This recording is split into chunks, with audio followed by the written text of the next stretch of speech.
Hi, my name is Gabriela Cortez, and today I'm going to show you how to use a barn, some farm animals, and a book to target 2 auditory verbal strategies. So the 2 I've chosen for this activity are listen first and acoustic highlighting. So the goal of this session would be to get the child to use listening to identify and discriminate farm animal sounds and names before relying on visuals. So listen first involves presenting auditory information before showing the object, and then acoustic highlighting is emphasizing key words using changes in intonation, volume, duration, or pauses. So there's a theme to this activity, and it is farm animals at the barn. So like I said, we'll use the toy barn, we'll use the toy farm animals, and then in this case, we can also use a book. So I'll start by explaining the activity, and then I'll share some tips about how to implement this at home, maybe using other preferred activities. So this activity is called Who's in the Barn? So the farm animals are hidden inside of the barn or bag or box, whatever's easiest for you. Rather than showing the animals immediately, I'll provide the auditory information first. So the child will listen to the sound or name of the animal and identify the animal through listening, and then I'll allow them time to check it out and try to match to the correct animal. So throughout the activity, I'll coach you for when you can pause, wait, and allow enough processing time before giving the visual cues. Okay, so like I said, we're going to keep the animals hidden. We'll present the sound before showing the toy, give the child a few seconds for auditory processing, and then allow them to respond. If they don't answer right away, we can repeat the sound or the name of the animal instead of immediately showing them. So then after they respond, we'll reveal the toy and label it. Next, I will demonstrate my activity. Okay, so our first animal, we can do a duck. So I know what animal I'm going to choose, but the child does not. So I'm going to put the duck in the barn. I'm going to instruct the child to turn on their listening ears. Say, listen. Are you ready? I'm going to wait a few seconds. Make sure that I have their attention. Quack, quack. And then I can introduce acoustic highlighting in my next phrase by saying, I hear a duck. So I changed my voice on the word duck to introduce that acoustic highlighting.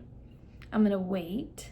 This would be a good opportunity to wait, allow your child to process it. They give a response. The child responds, and I will give them the cue. Let's check it out. Let's look inside and allow them to try to find the duck. There it is. It's the duck. So there's that acoustic highlighting again, and it's just offering more exposure to the same word too. Okay, so parents, we can wait before showing them the toy, kind of build that suspense, give more of that processing time, and then I'll show you again with a different animal. Okay, like I said, I know what animal I'm choosing. They do not. So all animals will be in the barn. Okay, are we ready? Let's listen. I'm gonna wait, make sure I have their attention. Oink, oink. And then I'm going to pause. It's a pig. So I kind of use that highlighting again, how I said pig, with a stronger intonation. I give the child the barn, they identify, we reveal the pig. It's a pig. I see a pink pig.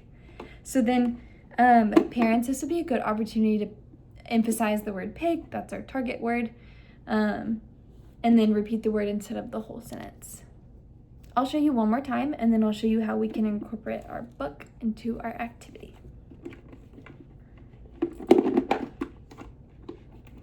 Okay, I'm ready. Okay. Again, I'm going to instruct my client to listen, turn on our listening ears. Are we ready? I'm going to get their attention, and then present the sound to them. Bah! I'm gonna pause. Allow for processing time. Where's the sheep? So I used that acoustic highlighting on sheep, but I kind of changed my pitch this time. We're going to reveal it after the response. It's sheep. Okay. And then as accuracy improves, we can make it more difficult. We can add some auditory directions. We can allow them to play with the objects. We can say, give me the pig. Still putting that emphasis on our target words. Let's feed the sheep. Let's make the duck swim. Kind of just play with them on that and emphasizing those important words. And then if we want to make it even more challenging, we can not use sounds and we can just use names. So giving them the opportunity to search around the barn, looking for specific animals. I want the chicken, letting them search for it. I want to see the duck, and then still offering that exposure to the words. Okay, so I will now show you how we can use the book for this same themed activity. Okay, so this book is fun. It offers some textures, some sensory for all the animals, and then also it has the sounds at the bottom of each page. Cock-a-doodle-doo, neigh, moo. Okay, so what I would do is before showing my child the page, I would hide the picture and say, moo, moo. What animal says moo? Pause and wait for them to respond, and then reveal the picture of the cow. I would repeat this throughout the book and say, neigh, neigh. What animal says neigh? Pause, give them processing time, and then allow them to respond. So some tips for implementing these strategies at home could be remembering to pause before showing them the visual, whether you're doing it with farm or cars or even dolls, any preferred activity. We want to give them that auditory input before we give them the visual input. And then try not to repeat the word too many times. And then we can keep our voice natural, but then put emphasis on that key vocabulary. Like I was doing with, there's the cow. Let's make the duck swim. And then if your child doesn't respond immediately, we can wait another few seconds before giving them a clue. And then last one, if needed, provide one auditory cue before giving a visual cue. And then just to summarize, today we targeted auditory identification using some farm animals and a book that went with the theme. We made sure to encourage listening before giving them the visual. We incorporated those two auditory verbal strategies.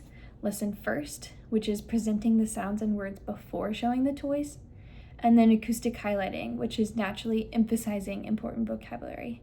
In our case, it was pig, cow, sheep, horse, duck, words like that. And even some of the sounds, moo, ba, quack, quack. So then we can repeat this activity at home, like I said, using preferred activities, whether that's cars, maybe they're different color cars, and we're going to emphasize the color of the cars. I see a blue car. Maybe we're using characters that we have, Paw Patrol, and we want to do names of the characters. Anything. My goal is just to create lots of opportunities for children to use listening as the primary source of information while keeping the activity engaging and fun. But let me know if I can answer any questions for you. I know that was a lot of information.